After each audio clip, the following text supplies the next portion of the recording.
பாஸ்கா திருவிழா தொடங்கவிருந்தது.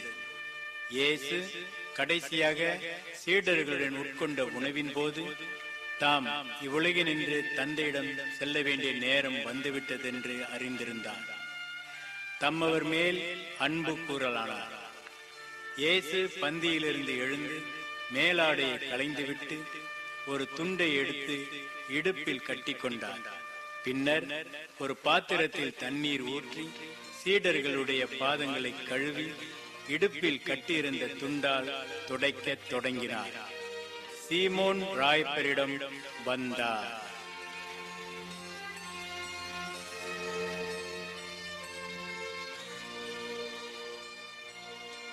ஐயோ ஆண்டவரே, நீரா என் பாதங்களை கழுவது?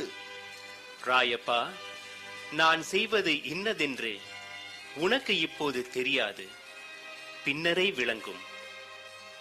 ஆண்டவரே, நீர் என் பாதங்களை கழுவ ஒருபோதும் விடமாட்டேன். ராயப்பா, நான் உன்னை கழுவாவிடில் உனக்கு என்னோடு பங்கில்லை. அப்படியானால் ஆண்டவரே, என் பாதங்களை மட்டும் அன்று என் கைகளையும் தலையும் கூட கழுவும். ராயப்பரே, குளித்து விட்டவன் தன் பாதங்களை மட்டும் கழுவினால் போதும், அவன் முழுதும் தூய்மையாக இருக்கிறான். நீங்களும் தூய்மையாக இருக்கிறீர்கள், ஆனால் எல்லோரும் தூய்மையாயில்லை.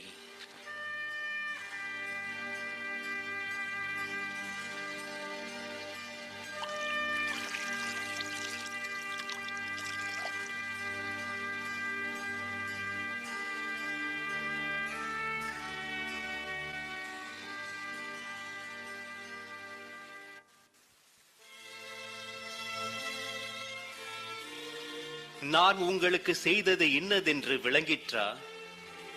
நீங்கள் என்னை போதகர் என்றும் ஆண்டவர் என்றும் சொல்கிறீர்கள். நீங்கள் சொல்வது சரியே, நான் ஆண்டவர்தான், போதகர்தான். ஆகவே ஆண்டவரும் போதகருமான நான் உங்கள் பாதங்களை கழுவினேன் என்றால், நீங்களும் ஒருவர் ஒருவருடைய பாதங்களை கழுவ வேண்டும். நான் உங்களுக்கு மாதிரி காட்டினேன், நான் செய்தது போல நீங்களும் செய்யுங்கள்.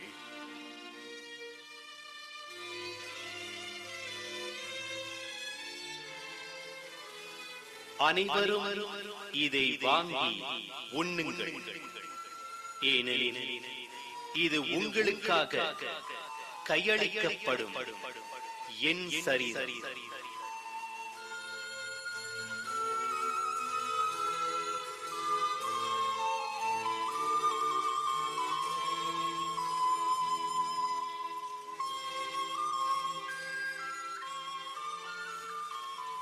அனைவரும் இதை வாங்கி பருகுங்கள், ஏனெனில் இது புதிய நித்திய உடன்படிக்கைக்கான என் இரத்தம். இது பாவ மன்னிப்புக்கென்று உங்களுக்காகவும் எல்லோருக்காகவும் சிந்தப்படும். இதை என் நினைவாக செய்யுங்கள்.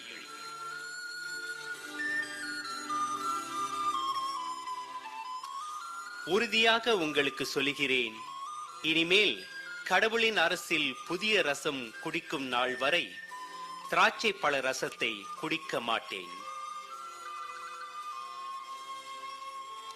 உண்மையிலும் உண்மையாக உங்களுக்கு சொல்லுகிறேன், உங்களில் ஒருவன் என்னை காட்டிக் கொடுப்பான். அருளப்பரே, யாரை பற்றி சொல்லுகிறார் என்று கேட்டு பாரப்பா. ஆண்டவரே, நீர் சொல்வது யார்? அப்பத்துண்டை நான் யாருக்கு தோய்த்து கொடுக்கிறேனோ அவன்தான்.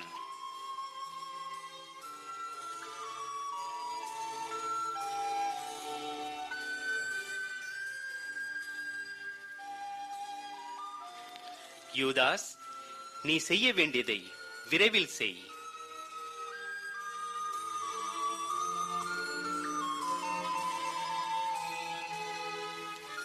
இப்பொழுது மனுமகன் மகிமை பெற்றார், கடவுளும் அவரால் மகிமை பெற்றார்.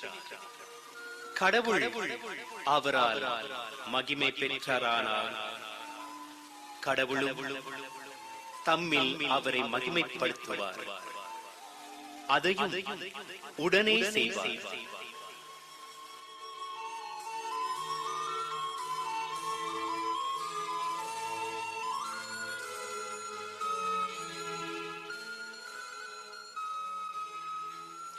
அன்பு குழந்தைகளே, இன்னும் சிறிது காலமே உங்களோடு இருப்பேன். என்னை தேடுவீர்கள். நான் யூதர்களுக்கு சொன்னது போல் உங்களுக்கும் இப்பொழுது சொல்லுகிறேன். நான் செல்லும் இடத்திற்கு உங்களால் வர முடியாது. நான் உங்களுக்கு ஒரு புதிய கட்டளை கொடுக்கிறேன். நீங்கள் ஒருவருக்கொருவர் அன்பு செய்யுங்கள். நான் உங்களுக்கு அன்பு செய்தது போல நீங்களும் ஒருவருக்கொருவர் அன்பு செய்யுங்கள். நீங்களும் ஒருவர் மீதொருவர் அன்பு கொண்டிருந்தால்தான் நீங்கள் என் சீடன் என்பதை எல்லோரும் அறிந்து கொள்வார்கள். ஆண்டவரே, எங்க செல்லுகிறீர்? ராயப்பா, நான் செல்லும் இடத்திற்கு என்னை பின்தொடர இப்பொழுது உன்னால் முடியாது. பின்னரே என்னை பின்தொடர்வாய். ஆண்டவரே, நீங்கள் எங்க போனாலும் நான் உங்களோடு வருவேன். உமக்காக என் உயிரையும் கொடுப்பேன். ராயப்பா, நீ எனக்காக உன் உயிரையும் கொடுப்பாயோ? ஆம் ஆண்டவரே. உண்மையிலும் உண்மையாக உனக்கு சொல்லுகிறேன், நீ மும்முறை என்னை மறுதலிக்கும் முன் கோழி கூவாது.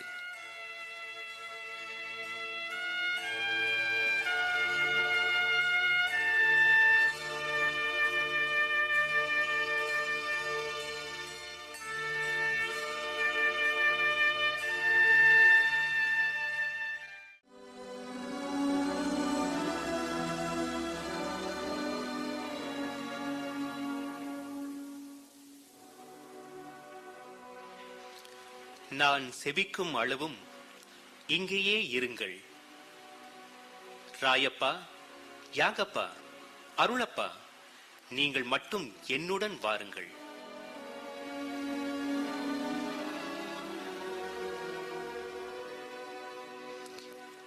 என் ஆன்மா சாவுக்கு ஏதுவாக வருத்தமுற்று இருக்கிறது. இங்கேயே தங்கி விழித்திருங்கள்.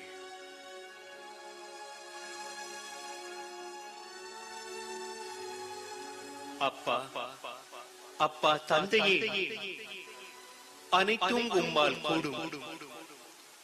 இத்துன்ப காலத்தை என்னிடம் இருந்து அகற்றி அருள். ஆகிலும் நான் விரும்புவது அன்று, நீர் விரும்புவதே ஆகட்டும்.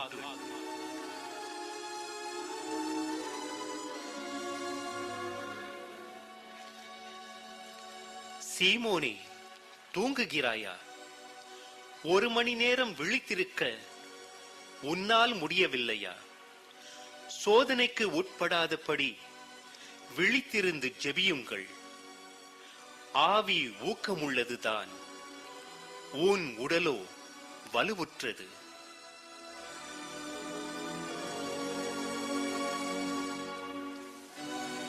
அப்பா,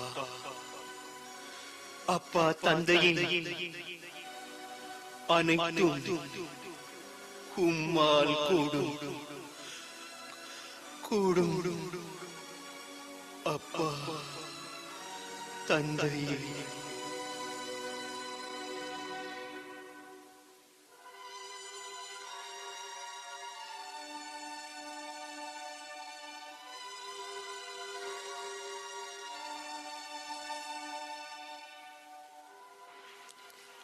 இன்னுமா தூங்கி இளைப்பாறுகிறீர்கள்? போதும், நேரம் வந்துவிட்டது. மனுமகன் பாவிகளிடம் கையளிக்கப்பட போகிறார். எழுந்திருங்கள், போவோம். இதோ என்னை காட்டிக் கொடுப்பவன் நெருங்கிவிட்டான். யாரை தேடுகிறீர்கள்? நசரேத்தூர் இயேசுவை. நான் தான்.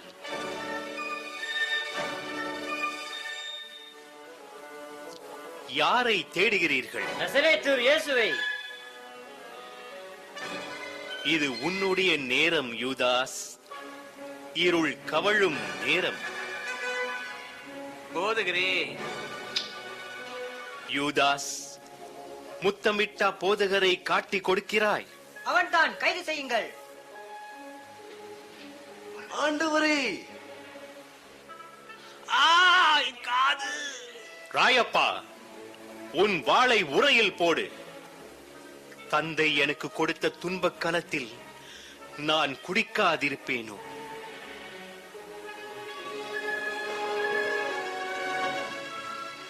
எல்லாரையும் கைது செய்யுங்கள். அவர்களை ஏன் கைது செய்கிறாய்? நீ தேடியது என்னை. அவர்களை போகவிடுங்கள்.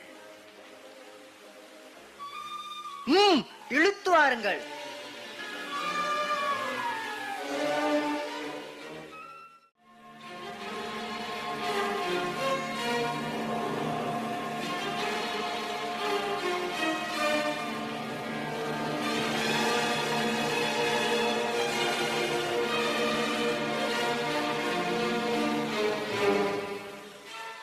தலைமை குருவே, இவன் கடவுளுடைய ஆலயத்தை இடித்து 3 நாளில் மீண்டும் கட்ட என்னால் முடியும் என்றான்.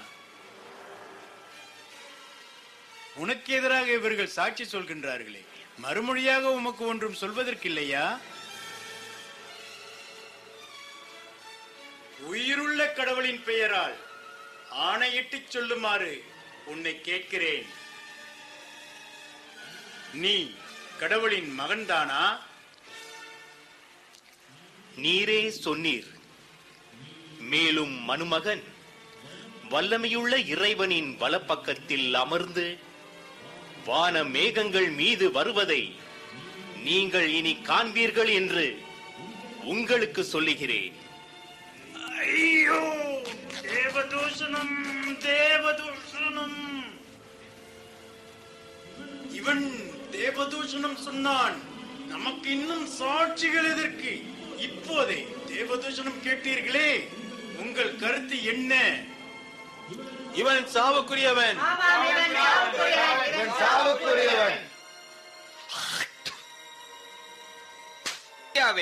உன்னை அடைந்தவன் யார் என்று தீர்க்க தரிசனம் சொல்லேன், பார்ப்போம். போதும் போதும், இனி விசாரணை தேவையில்லை. அவனை கட்டி இழுத்து வாருங்கள். போஞ்சூஸ் பிலாத்திடம் கொண்டு போவோம்.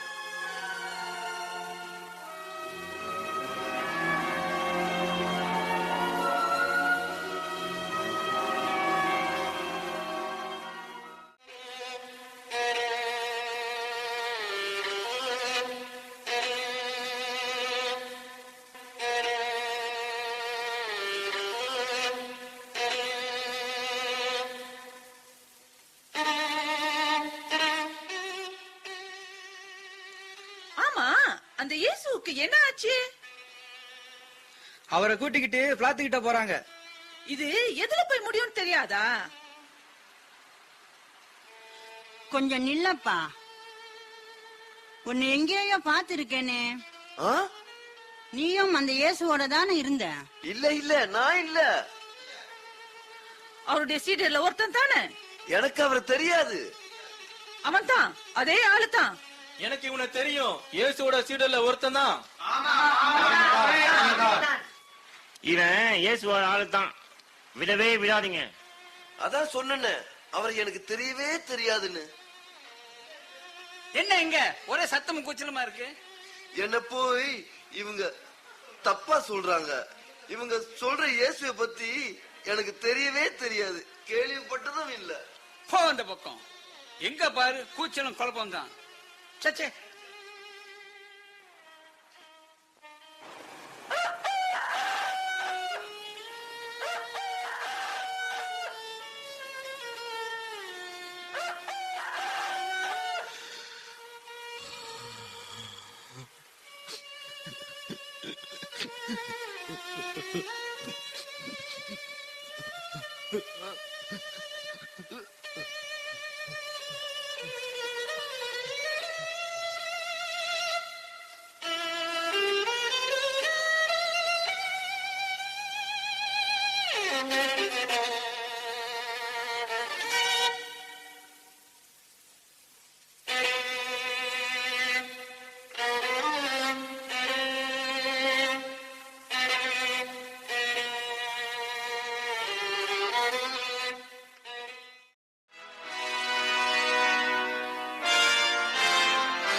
இவன் மேல் நீங்கள் சாட்டும் குற்றம் என்ன?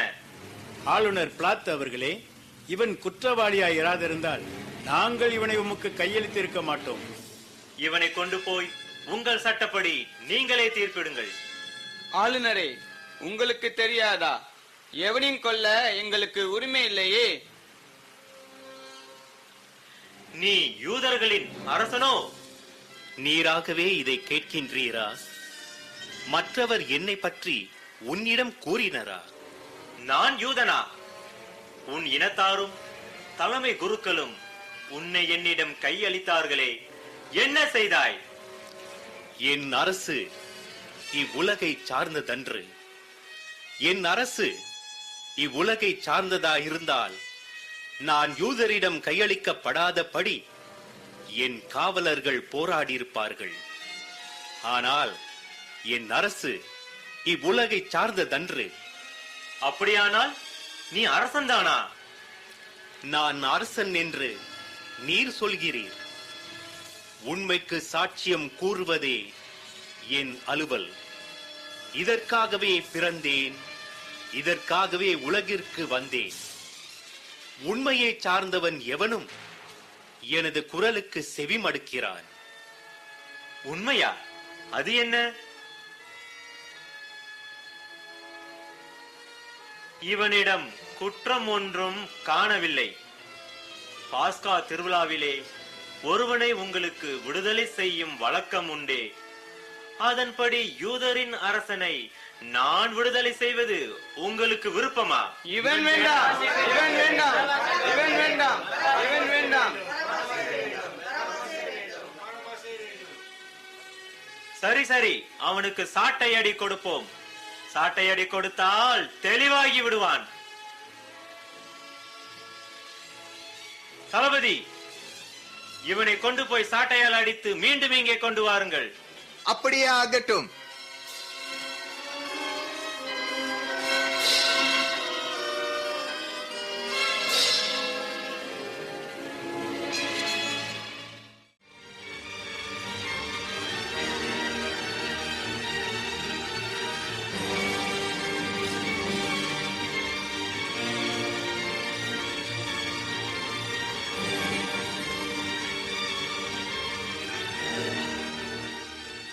அவனை அந்த தூணில் கட்டி சாட்டையால் அடியுங்கள்.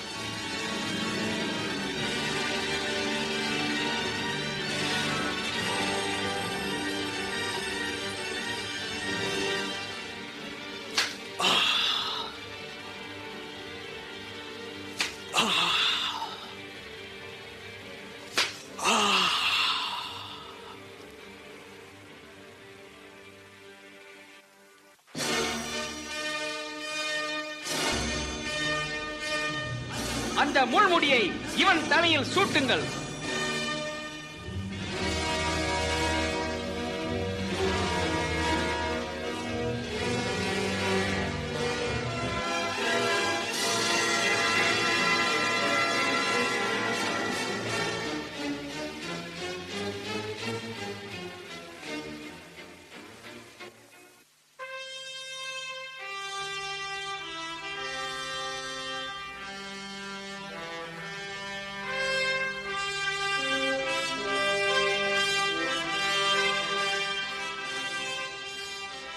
அந்த சிவப்பு போர்வையை யூதரன் அரசனுக்கு போத்துங்கள்.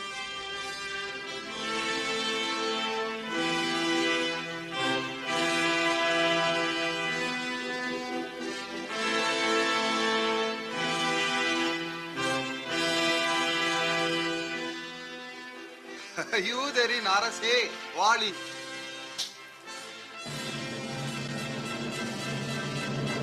போதும் போதும், யூதரின் அரசனை பிளாத்தின் அரண்மனைக்கு கொண்டு செல்வோம்.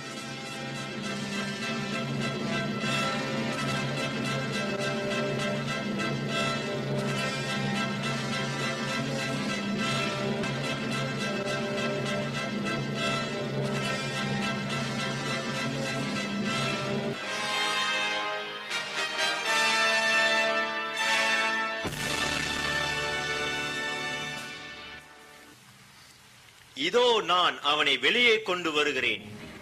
அவனிடம் எந்த குற்றமும் நான் காணவில்லை என அறிந்து கொள்ளுங்கள்.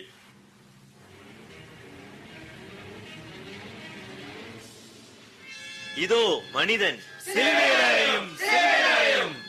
நீங்களே இவனை கொண்டு போய் சிலுவையில் அறைந்து கொள்ளுங்கள். நானோ இவனிடம் குற்றம் ஒன்றும் காணவில்லை. ஆளுநரே, எங்களுக்கு சட்டம் ஒன்று உண்டு. அச்சட்டத்தின்படி அவன் சாக வேண்டும். ஏனெனில் தன்னை கடவுளின் மகன் என்று ஆக்கிக் கொண்டான்.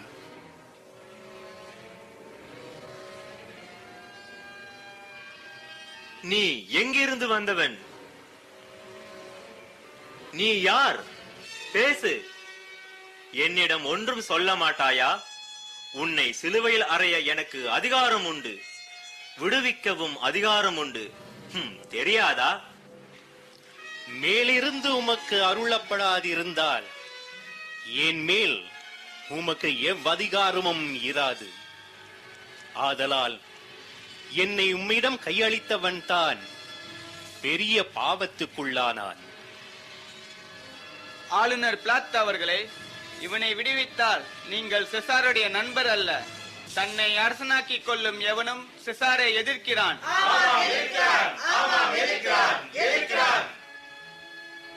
பிலாத்து இயேசுவை வெளியே அழைத்து வந்து கல்தலம் என்ற இடத்தில் நீதி இருக்கை மீது அமர்ந்தான். அந்த இடத்திற்கு எபிரேய மொழியில் காப்பாத்தா என்பது பெயர். அன்று பாஸ்காவுக்கு ஆய்த்த நாள், ஏறக்குறைய நண்பகல். அப்போது பிலாத்து யூதர்களை நோக்கி, இதோ உங்கள் அரசன். உங்கள் அரசனை நான் சிலுவையில் அறைவதா? செசாரை தவிர வேறரசர் எங்களுக்கு இல்லை.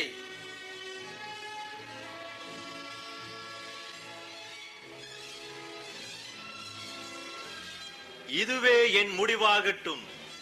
இந்த நசரேத்தூர் இயேசு தேச துரோக குற்றவாளி, யூதர்களின் அரசன் என்று தன்னையே கூறிக்கொண்டவன்.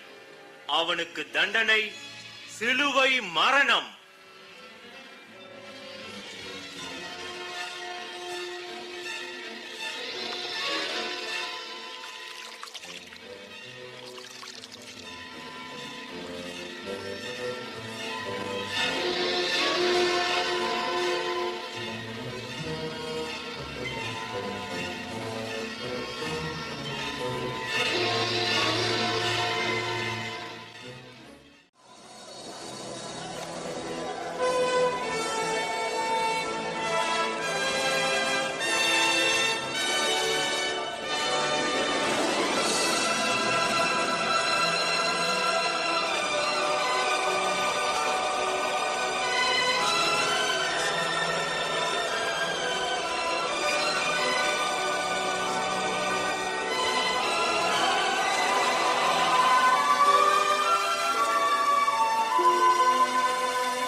இயேசுவின் உடைகளை 4 பாகமாக பிரித்து ஆளுக்கு ஒன்று எடுத்துக்கொண்டனர்.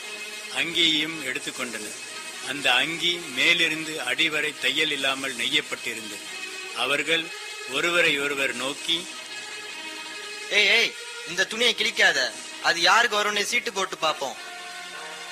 என் ஆடைகளை தங்களுக்குள் பகிர்ந்து கொண்டார்கள், என் உடை மீது சீட்டு போட்டார்கள் என்று எழுதியுள்ள மறைநூல் வாக்கு இவ்வாறு நிறைவேறியது. படைவீரர் இப்படி செய்து கொண்டிருந்த போது இயேசுவின் சிலுவை அருகில் அவருடைய தாயும் தாயின் சகோதரியும் கிளியோபாவின் மனைவியுமான மரியாளும் மதலேன் மரியாளும் அவர் அன்பு செய்த சீடரும் நின்று கொண்டிருந்தார்கள்.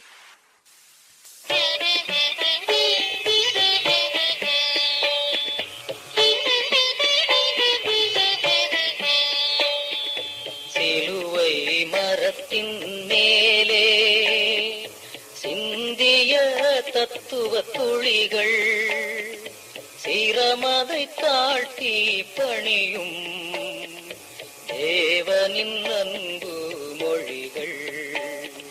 சிலுவை மரத்தின் மேலே சிந்திய தத்துவ துளிகள் சிரமதை தாழ்த்தி பணியும் தேவனின் அன்பு மொழிகள். சிலுவை மரத்தின் மேலே. தந்தையே, அவர்களை மன்னியும், ஏனெனில் தாங்கள் செய்கிறது என்னதென்று அவர்களுக்கு தெரியவில்லை. சிலுவை மரத்தின் மேலே சிந்திய தத்துவ துளிகள் சிரமதை காட்டி பணியும் தேவனின் அன்பு மொழிகள். சிலுவை மரத்தின் மேலே.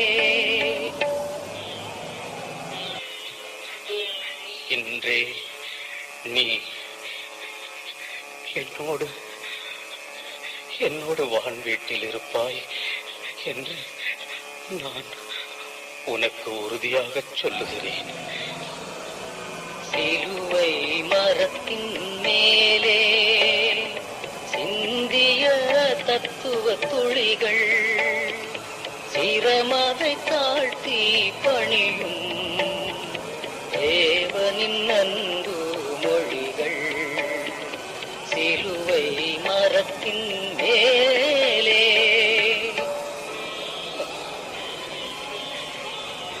அம்மா, அம்மா, இதோ இதோ உம் மகன். இதோ இதோ உன் தாய். சிலுவை மரத்தின் மேலே சிந்திய தத்துவ துளிகள் சிரமதை தாழ்த்தி பணியும் தேவனின் அன்பு மொழிகள். சிலுவை மரத்தின் மேலே.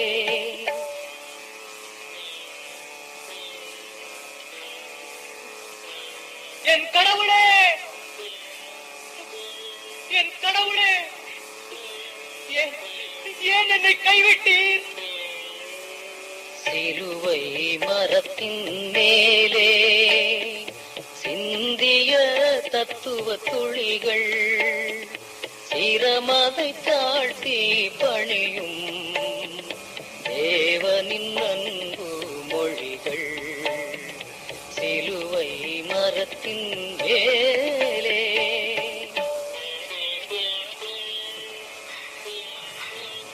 தாகமாயிருக்கிறது.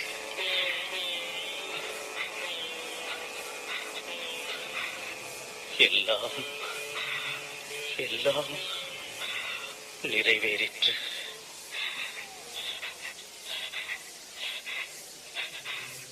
தந்தையே, உமது கையில்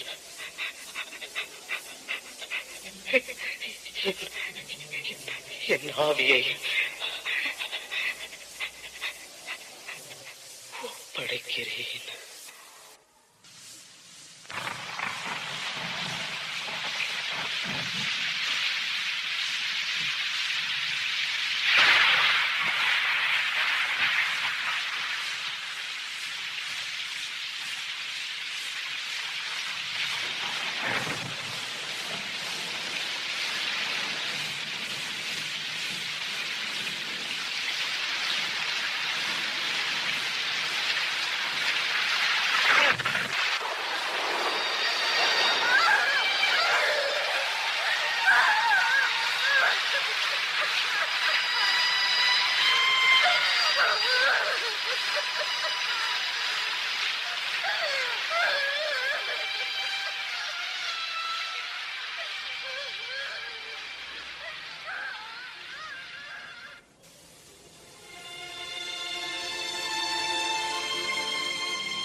அரிமத்தியா ஊர் சூசை என்பவர் ஒருவர் இருந்தார்.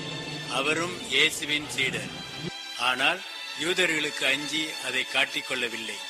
மேற்சொன்ன நிகழ்ச்சிகளுக்கு பின் அவர் இயேசுவின் சடலத்தை எடுத்துவிட பிளாத்திடம் விடை கேட்டார். அதற்கு பிளாத்து அனுமதி அளித்தான். அவர் வந்து இயேசுவின் சடலத்தை எடுத்தார். முன்னொரு நாள் இரவில் இயேசுவை பார்க்க போன நிக்கோதேமோஸ் கூட அங்கு வந்தார். அவர் வெள்ளைப்போளமும் அகில் தூளும் கலந்த 100 ராத்தல் கொண்டு வந்தார். இயேசுவின் சடலத்தை எடுத்து யூதரின் அடக்க முறைப்படி பரிமள பொருள்களுடன் துணிகளில் சுற்றி கட்டினார்கள். அவர் சிலுவையில் அறையுண்ட இடத்தில் தோட்டம் ஒன்று இருந்தது. அத்தோட்டத்தில் புது கல்லறை ஒன்றும் இருந்தது. அதில் யாரையும் அதுவரை வைத்ததில்லை. அருகிலேயே அந்த கல்லறை இருந்ததாலும் அன்று யூதரின் பாஸ்காவுக்கு ஆயத்த நாளாக இருந்ததாலும் இயேசுவை அதில் வைத்தார்கள்.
resurrection and the life.